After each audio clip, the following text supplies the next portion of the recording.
ابن سیرین کہتے ہیں کہ میں نے عبیدہ رضی اللہ عنہ سے کہا کہ ہمارے پاس رسول اللہ صلی اللہ علیہ وسلم کے کچھ بال مبارک ہیں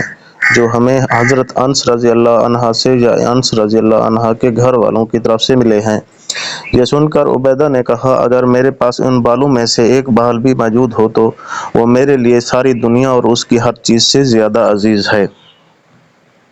رسول کریم صلی اللہ علیہ وسلم نے حجۃ الوداع میں جب سر کے بال منڈوائے تو سب سے پہلے ابو طلحہ رضی اللہ عنہ نے آپ کے بال لیے تھے۔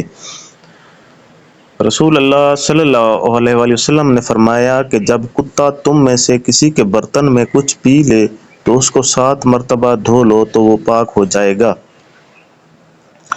آپ صلی اللہ علیہ وسلم نے فرمایا کہ ایک شخص نے ایک کتے کو دیکھا جو پیاس کی وجہ سے گیلی مٹی کھا رہا تھا،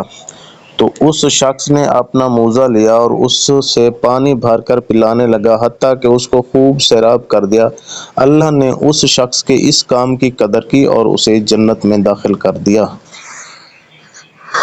رسول اللہ صلی اللہ علیہ وسلم کے زمانے میں کتے مسجد میں آتے جاتے تھے، لیکن لوگ ان جگہوں پر پانی نہیں چھڑکتے تھے۔